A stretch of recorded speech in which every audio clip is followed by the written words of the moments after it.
So at this point, we're going to go ahead and do the eyes, and you just peel back the skin and skin it just like you would the regular body around the neck. So I got that done. I know it's frozen, so just kind of like cut it off with the knife and really worked it back. So I have that down. Now I need to go ahead and start working on the neck. This is where it helps to really put on some leverage.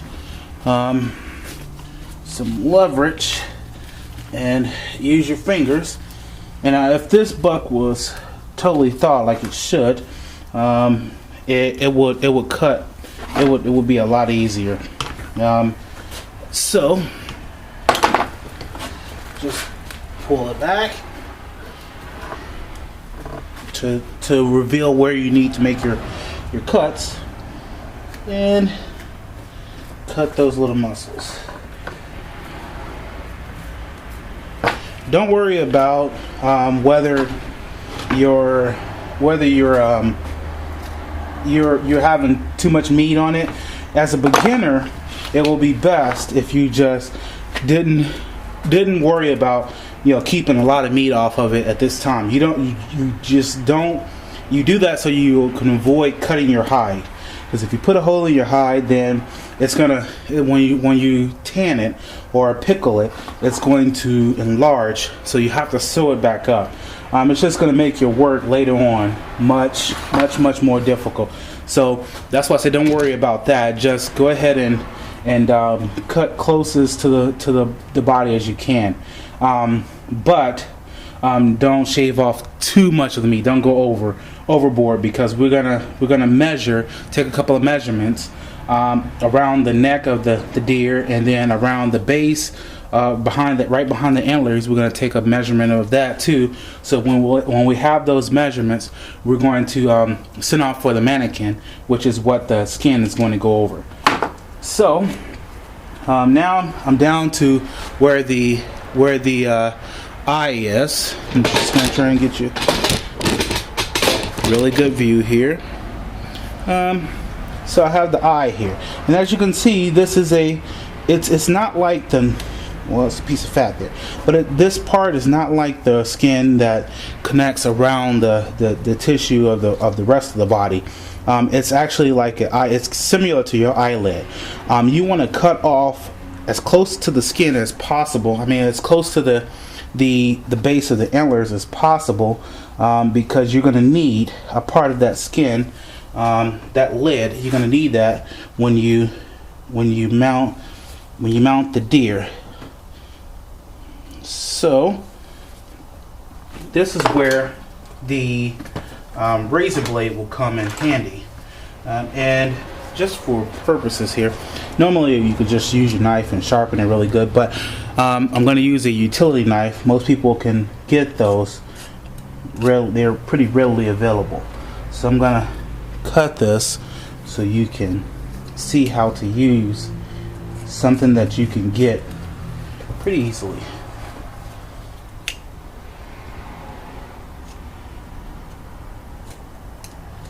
Alright, so it's peeling. So I'm going to cut it just a little bit closer to the eye, just until you get it to release. I'm going to do this left-handed so you can see. Alright, there we go. Now what normally people will say is you put your finger in the eye socket and pull, and that'll give you just a little bit of a idea where you should be cutting. But I don't always suggest that, just because you might cut your finger. But just be very careful. As I said, be mindful of where your knife or your cutting edge is in general. And you just want to cut that off. Alright, now you see it releasing. Now you can see that skin even better now. You can see it even better. It looks like similar to a diaphragm. So just stay as close as you can to the eyeball socket itself. So you can cut that out. You want to save as much as you can.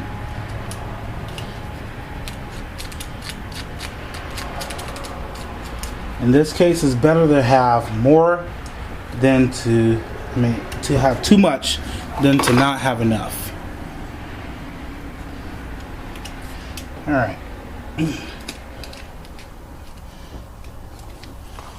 Okay, now that we have this just about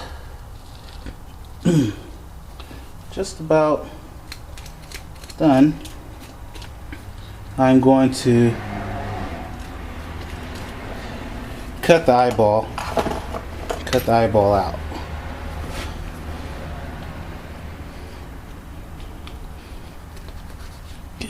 Alright, so I see that it's not gonna cut with me. It's gonna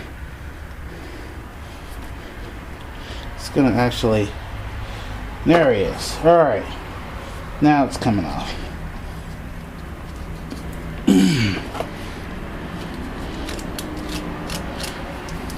Now it's cooperating.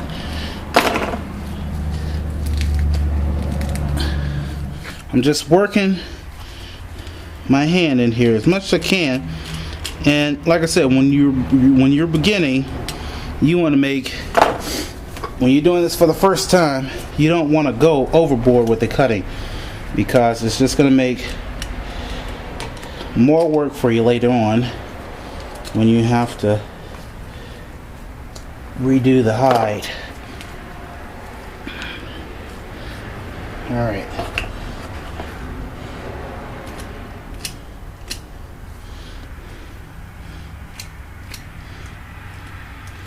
Okay, so just keep pulling so you can keep tension on that eyeball, the eye socket, because that's what your main goal is, to get out.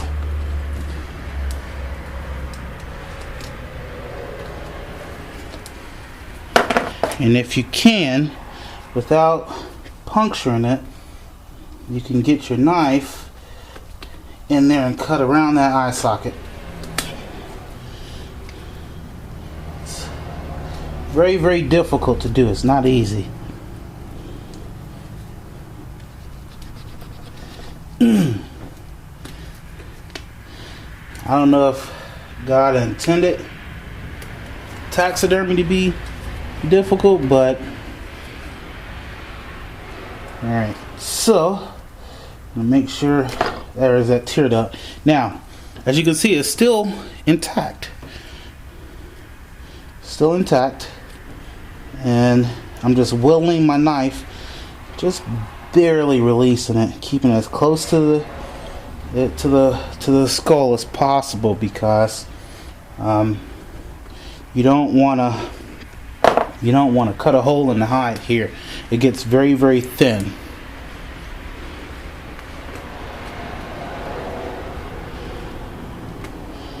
It gets very, very thin in that area. So, and that's the face. That's one of the first places that people look at when they're looking at a deer.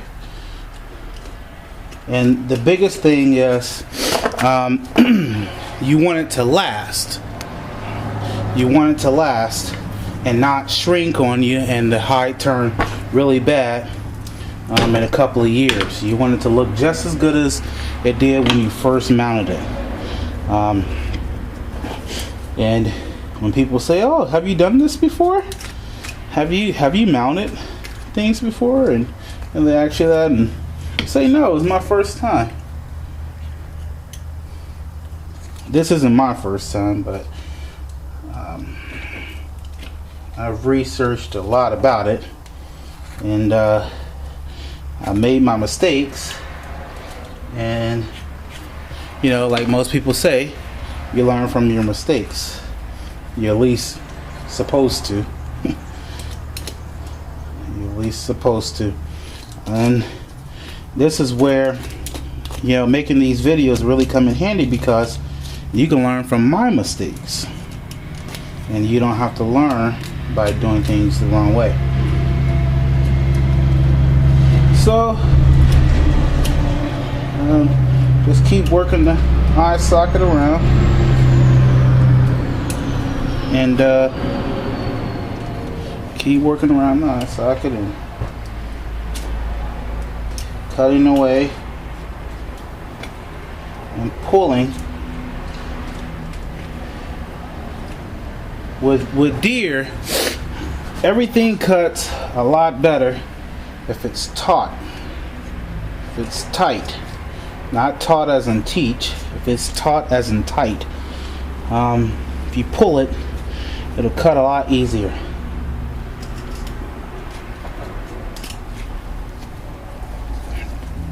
Alright, so now pulling the eyeball and pulling on the eyeball,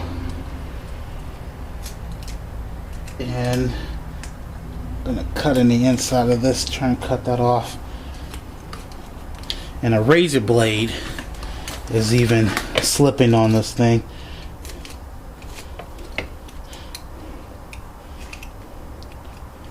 If a razor, I mean, every time you touch that bone, your blade goes a little bit duller every time. And this is where it pays to really, I'm going to show you this, get a really good close-up. This is where it pays to really have a really sharp knife. Now, as you can see, I turn my blade over, and when you get into small places like that, you can kind of like pick it. Pull it tight, and then pick it, and that'll cut. So it's kind of like you're pulling up. So you're putting tension on it and cutting at the same time, making your little relief cuts there. And just cutting around the eyeball here. And as I said, it tightens up really good along this skull.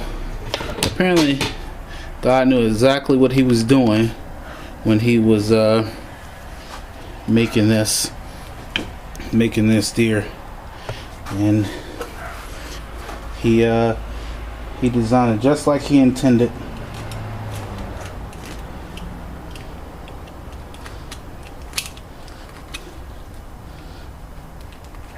I didn't say it made it easy, but alright. You know, anything worth its salt doesn't come easy. Every true person knows that. So at this point, just cut my eyeball, and that's alright. At this point, I'm going to switch over to my knife here.